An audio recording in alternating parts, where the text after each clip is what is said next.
We know that you guys can find moving house really stressful. It can be a little bit like herding cats to make sure all the boxes are in the right place, the removalists know where to go, and everything is set up at your new house so on your first night you can sleep calmly and in peace. Moving throws almost every single element of our lives into disarray. A moment of good energy amidst the madness can only be a good thing. Origin Energy has power on next business day when you sign up before 1 p.m. Monday to Friday. Call 13MOVE or search Origin Moves. Origin, good energy. Residential electricity customers only. Must provide safe access to the electricity meter, excludes public holidays, and availability criteria applies. This December, we again wanted to practice what we preach and have some white space in our calendars leading up to Christmas. We decided that what we would do is showcase some of the podcasts where we have been interviewed as the guests. So today we're going to be sharing with you one of those. In 2017, we recorded 5 episodes around the Christmas themes. Christmas schedules, decorations, gifts and wrapping, Christmas functions and Christmas holidays. And we repeated these again last year. So if you're wanting some tips and tricks for the Christmas season, have a listen to episode 22 through to 26. And we'll link to them in the show notes. This week, we're sharing an episode from the podcast Cocktails and Containers with Kirsty's conversation with Christy Lingo. Kirst shares about finances and decluttering and being organised, which is absolutely perfect for this time of the year, and I know you're going to get heaps out of this episode. This episode was recorded earlier this year in 2019, so just a reminder that we've since joined our businesses, so the Art of Decluttering is where you'll find us online and everywhere you look for us. And if you want to give us a Christmas present this year, then we would love for you to leave a review in whatever app you're listening to, or you can come over onto our Facebook page and leave a review there. We hope you enjoy this episode and have a beautiful Christmas. Kirsty Farrugia, thank you so much for joining me today on Cocktails and Containers, and welcome from Sydney, Australia. Yeah, thanks so much, Christy, for having me. It's so exciting to be here. I love it. And it is, 10 o'clock in the morning there right now? Yes, it is. And it is 7 o'clock in the evening where we are. So I'm so glad that we were able to sort of make this work where we're both actually awake when we're recording. Yes, it's so much nicer than being bleary-eyed or trying to have lots of coffee to stay up late. Well, awesome. So we are going to talk to Kirsty, who is a former financial planner, correct?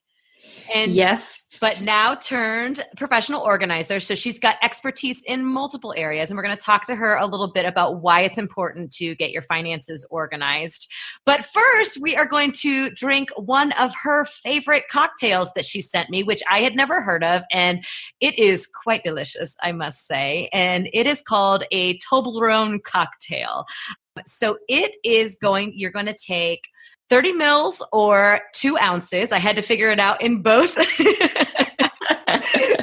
metric system and our Americanized version of everything. Yeah. So 30 milliliters or 2 ounces of Frangelico, 30 milliliters or 2 ounces of Kahlua, and then 30 milliliters or 2 ounces of Bailey's, and then 4 ounces of heavy cream, and a little bit of honey. And Steve, the bartender, which is where she got the recipe that she sent to me, he does it 2 different ways. So the way that I have made it today is in a martini glass. So he takes the honey, he kind of swirls it around the inside of the glass, and then shakes the drink in a shaker with ice and strains it out. You could also, which he does in a video, and it sounds delicious, is put the ice and the drink mix into a blender and blend it up and then drink it like that too, which sounds absolutely delightful if it was a lot warmer out than it is here. Maybe for you, right? Because you guys are in summer right now. Is that correct? Yeah, well, we've just moved into autumn. So Okay. Before we move on, I do want to give you a toast that I give to all of my guests here on Cocktails and Containers. And I always say, may all of your things be tidy and may all of your cocktails be strong. So cheers, and thank you for this recipe. Cheers. I'm glad you're enjoying it. Oh, it is so good. Like I was telling Kirsty before we started that when I made it to kind of take some pictures of it, I was like, oh, this is really good. Maybe I'll have one and then I'll make another one when we do the interview. And then I was like, that might not be such a good idea. I'd be a hot mess, a hotter mess than I already am. So So getting to your other areas of expertise besides recommending delicious beverages, tell me a little bit about your background, your life in Sydney, and then kind of how you rolled in your life into being a professional organizer. So I am a mum. I have 2 kids just slightly older than yours. They're 9 and 7. And I have an incredible husband, Simon, and we live in Sydney, Australia. However, we were both born in Melbourne. So we grew up in Melbourne. I am a professional organizer and podcaster, just like you, Christy. That's right. You just crossed 100 episodes. Is that correct? We've done 90 episodes and we're about to, and we've had heaps of downloads. So and we are planning really our close 100th episode. to 1 million, correct? Yeah. I mean, that is so amazing, and congratulations for that. So yes, and I will have links to Kirsty's The Art of Decluttering podcast in the show notes, so be sure to check it out. But I jumped in there because I didn't want to forget to congratulate you on that, because that is so amazing, and I love your podcast. It's really a great listen. So thank you. Professional organizer, podcaster, and the difference between you and I think, is that I have not always been organized. I grew up as a hot mess. I'm one of 5 children. My family's emphasis was on hospitality and having people drop in at any time, rather than ensuring that our rooms are nice and clean and that we were all doing lots of chores. So consequently, when I met my husband, who grew up in the complete opposite style of home to me, it was a lovely clash of family upbringings, and I quickly learnt to become more organized. And then we have both been on a decluttering journey since then. But it is because of my uber organized husband that I learnt habits and practices, and I saw how much benefit they brought me in my home, that I thought, well, if I can learn, I am the laziest person you'll ever meet. I'm the biggest procrastinator that you've ever meet. So if I can change, then I thought, well, man, I could teach other people how they could also change their ways as well. So as you mentioned, I was an accountant and a financial planner before that. I wasn't very good or at either of them. It wasn't particularly accounting. Financial planning certainly had more of my heart than accounting. However, when we moved to Sydney, I didn't have to go back to work. My son was 9 months old, and we were financially able for me not to go back to work. However, when little Miss was about 15 months old, I was all like, okay, I need to get out of the house. I need something to fulfill me outside of just being a mom. Yes. And that's when I came across the concept of professional organizers, and I was all like, dude, I can do that.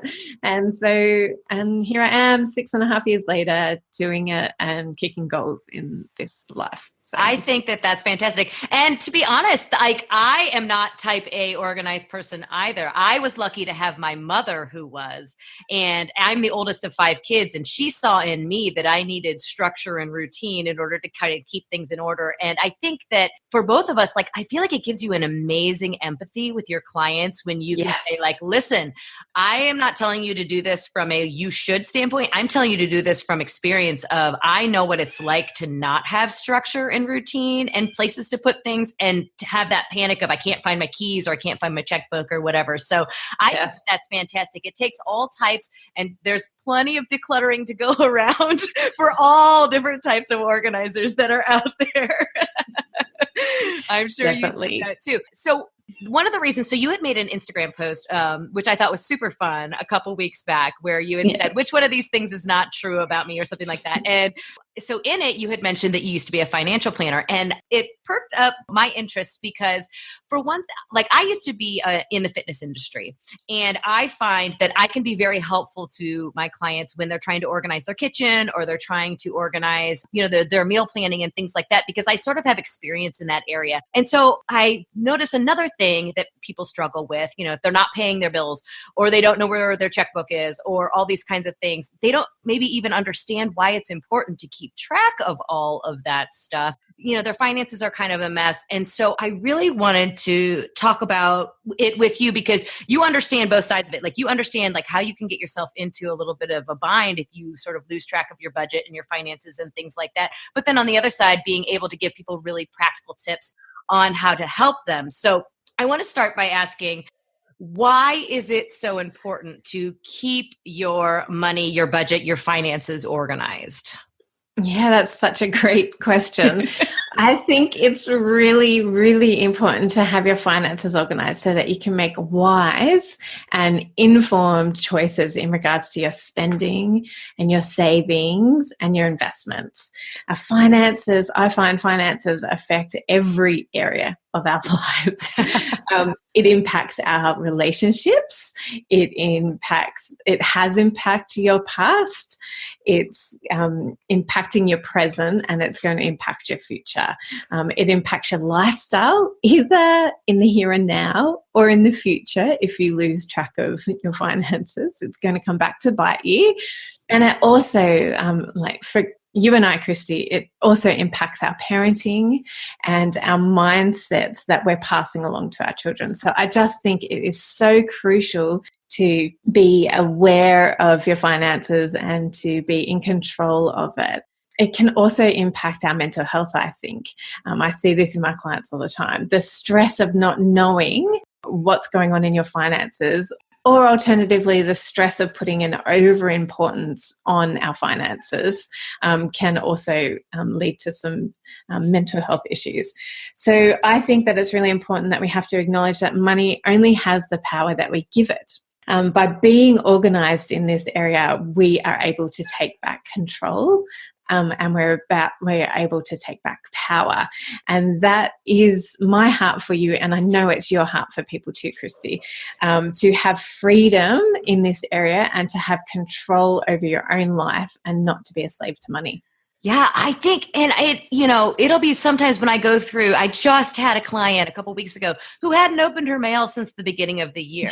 Yes. And it not just hadn't opened her mail, like hadn't paid a bill, had collection notices. And these aren't people that are like struggling. Like these are people that have the wherewithal to pay these bills. So we're not talking about that. We're talking, and so to me, I was like, how can I help you set up a system so that you can keep track of, or you can easily know where your time and where your money is going? Because even if you have money, you don't want to spend it on paying late fees, or, you don't want to overdraw your bank account, or you don't want to just like not have the money when your kid comes to you. Like you're saying, your kid comes to you and they want to go to camp, and you are like, oh, and then you write the check and it bounces or something like that. You need to be able to know what is coming in and what is going out. So that's kind of how I, divide my finances. So in terms of that, say if somebody's like me, what is one of your tips for tracking the stuff that comes in? So your monthly statements, your tax info, your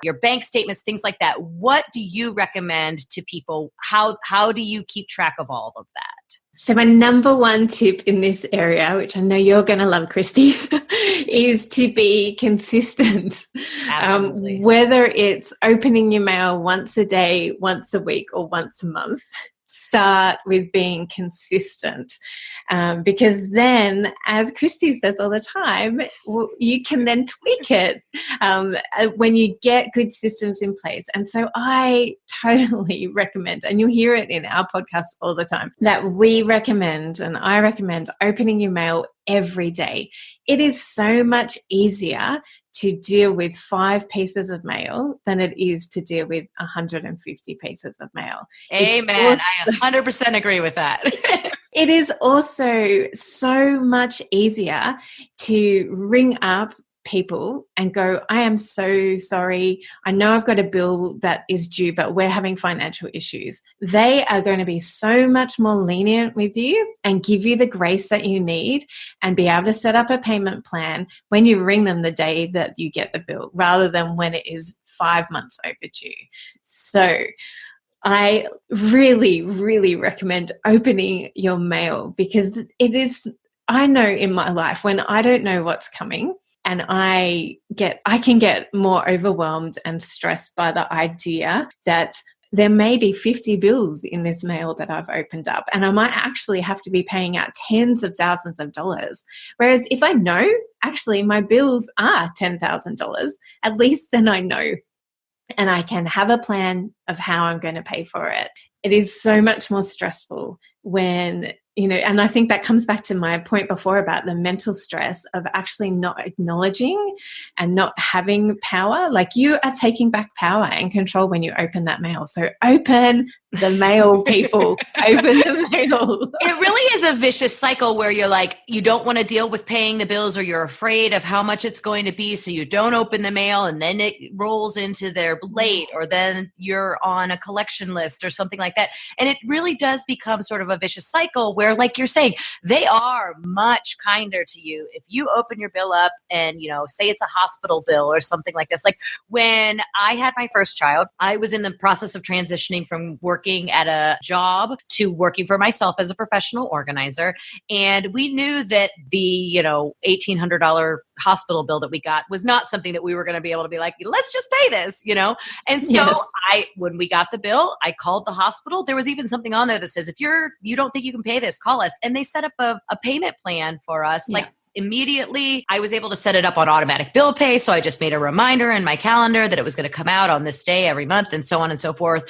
And it just was such a relief to me. But if I would have just fretted over that for, 90 days or 120 days, and I think they give you 160 days before they're going to send collection people for you, that is way more stressful. But I completely get it. Like, it can be paralyzing if you don't feel like you have the money. But, we recently sort of went through some financial restructuring here, and we sort of put it off for a long time. And now that I've actually put the time in, I kind of worked on it over Christmas break when we had some time off. It is so nice to have it off my chest, and I took a 401k that I had from that old job 7 years ago, and I rolled it over into an IRA. And it's just like, why did I wait so long to do this? Because now it's such a burden off of me to actually, like you said, take control, know what's going on, open your mail, be aware, and then come up with a plan. And I think that is 100%. If you're unaware, that doesn't mean the problem doesn't exist anymore. And it also means that those bills have power over you. And as I said, we don't want to give money or bills or creditors any more power than they're due. We are the ones who are in control of our own lives. Even if you have little money, you are still in control. And by being aware, you're taking back control and taking back ownership of what's actually going on. Do you live in the hills or the North Shore or Sydney Central? What are some of the other areas in Sydney, Kirst? The Shire, the Inner West, Northern Beaches. So I only found out recently from Kirst that you Sydney-siders have like zones and areas that you like identify yourselves by. So if you live in any one of those and you need some professional organising services to help in your home, you need to get Kirsty in because she's freaking amazing. So if you want to have Kirsty in to help you declutter, email us at hello@theartofdecluttering.com.au and we're going to put you in touch. I would so love that. I would love, love, love to meet more and more listeners and to be able to help you hands-on and get the most out of your house and make you able to live in freedom and grace and joy in your home. So call me, contact us, however, find me. I can't find you.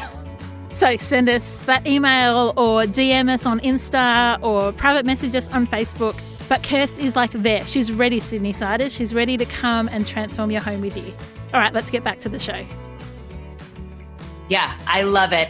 And so we've got the mail. We are taking your advice. We are actually opening things. We are aware of the stuff that is coming in. What are your tips for organizing what goes out? So essentially, like maybe creating a budget. Do you have websites that you like, or you spreadsheets? Do you like pen and paper? How do we keep track of what is going out of our house so that we really can get a control of the finances that we have? So I was talking to my brother. I have to give a shout out to my brother. He is a financial planner and an amazing one. Thanks to me, I told him to get into it and he listened. So I rang him yesterday and I was all like, hey, here are my thoughts. What are your thoughts? So these tips are brought to you by my brother, Philip. Thank you, Philip. Yeah. So it's my ideas too. I like the concept of creating a budget.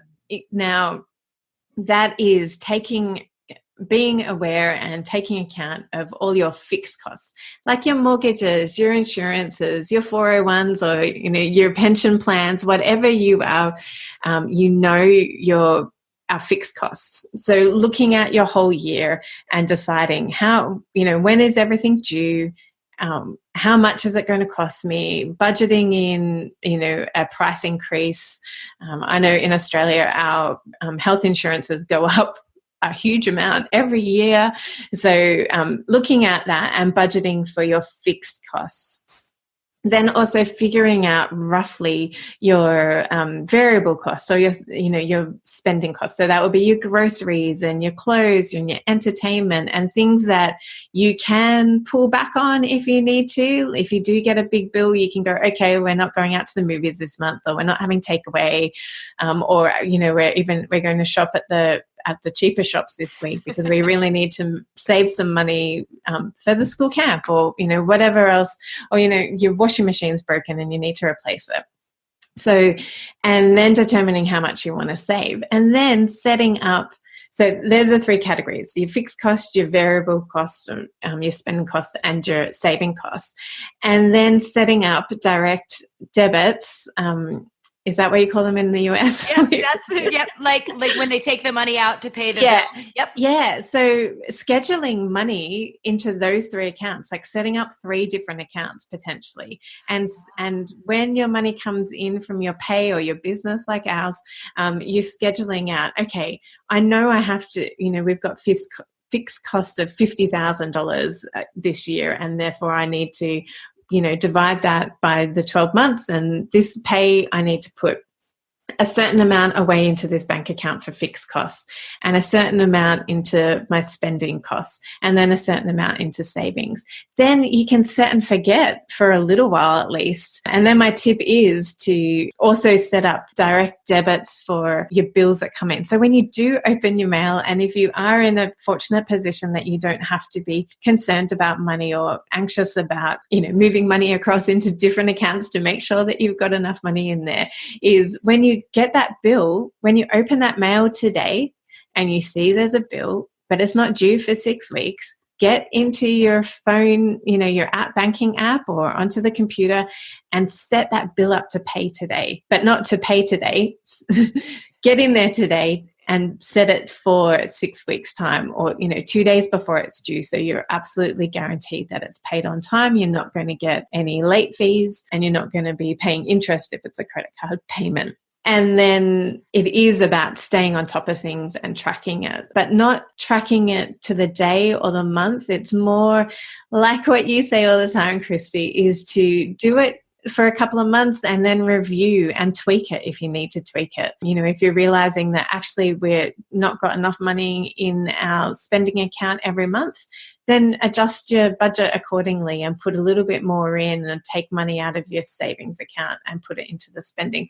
Or review your spending and go, actually, every month for the last 3 months, we've gone over our spending budget. Why is that? And go back and have a look and go, that's right, we went to Macca's every Friday night instead of having, a cheaper meal at home. Yeah. And I think that awareness, that review, in all areas of organizing, it's just the same thing as going through your closet seasonally and determining what you're not wearing or what you're not using, If your budget is $200 for groceries, which I don't know what that equates to Australian, but so you're saying $200 a week for groceries, and then you realize that you're buying $200 a week of groceries, but you're also throwing away a lot of stuff. Like, you don't have to spend that. Go back and review and look at it and tweak it. Or on the flip side, for instance, recently our water line broke out front, which is the line that runs from our house to the city. And it was on our side of the property line. And so on a Sunday afternoon, we got a tap, tap on the door, and they came and basically handed us a thing that said in 14 days, we had to repair it by one of the city approved repair people.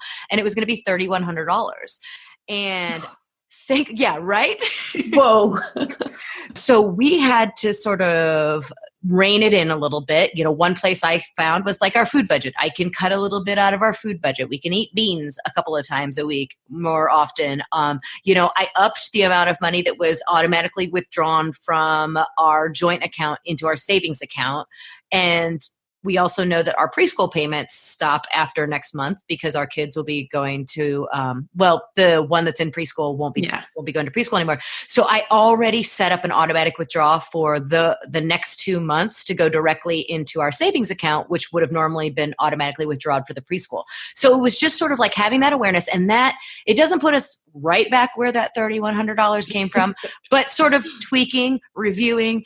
It makes me feel a little bit better than the heart attack I felt like I was having when it was just sucking that money out and pretty much wiping out everything that we had in a savings account. Now I know we at least have a plan to build it back up a little bit, and then we'll just find other places to sort of tweak here and there, and we can maintain some semblance of our current lifestyle. But I think that awareness of where your money is going, how you're spending it, where you can tweak it, where you need to pull back, or where you can maybe even spend a little more, because I think there is a flip side of it. And I used to be totally guilty of this, where I would get paid and I had run up a little bit of credit card debt when I was in college, and I would throw everything at my student loans and my credit card debt, but then I would have no money to go out and I was miserable.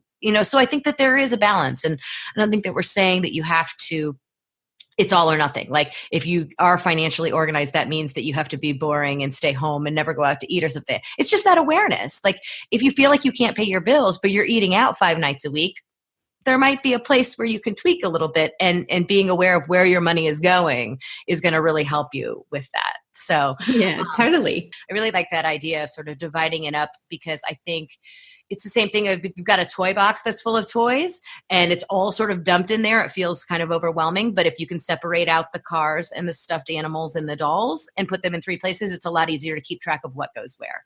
So I think that's sort of a good visual analogy for that same sort of thing of having different pots. So, and I think those are great tips. Those are very easy tips, like I like to say, keep it simple at first, work with it, tweak it as you go forward. And I think that is just a really great way to sort of start to get a handle on things. And right now, finances are very front of mind in people's heads because our taxes are due here in just a couple of weeks here in the United States. So everybody's kind of like got it on their brains, like, how can I be better about how I keep track of things next year and those kinds of things. Finally, like I said, I like to listen to your podcast, and, so I love the differences of the language that we both speak English, but there's some things I had to actually go Google the one day when I was listening to your show, because I was like, I have no idea what they are talking about. I think I contextually, I had an idea of what you were saying.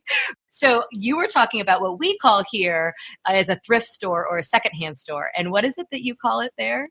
Op shop. Okay. So what does that mean? Opportunity shop. Okay.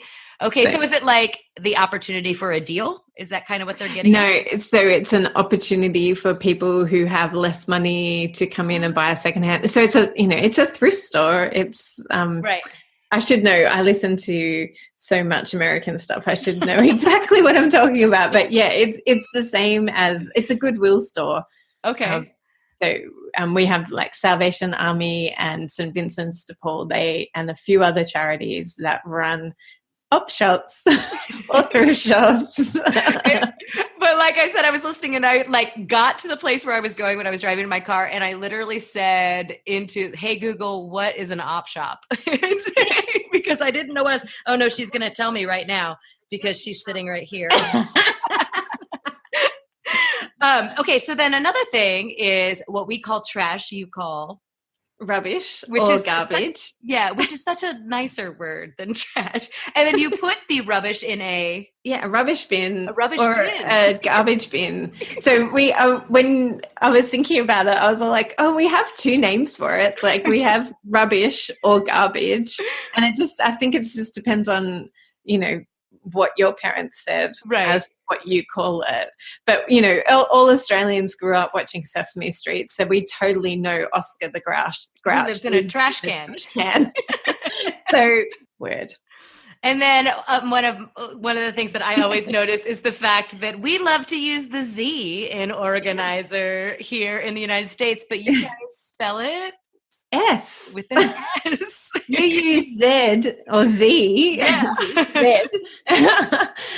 You use Z for every word that should have an S.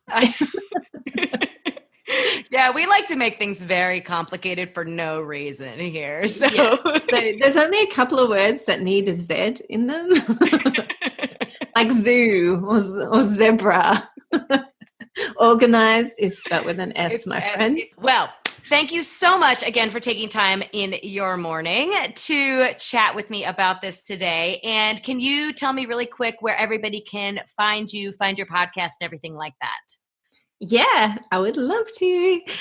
We have our podcast is called The Art of Decluttering, and you can find it in all places that you find podcasts. We're on Spotify, and if you're flying to Australia on Virgin Airlines, you can also listen to us on the plane.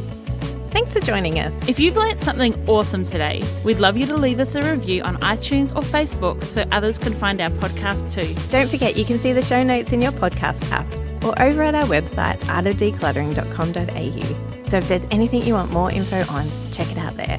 If you'd like to join our supporter community, you can do so over at patreon.com/theartofdecluttering. We hope you have a great rest of your day and enjoy the freedom.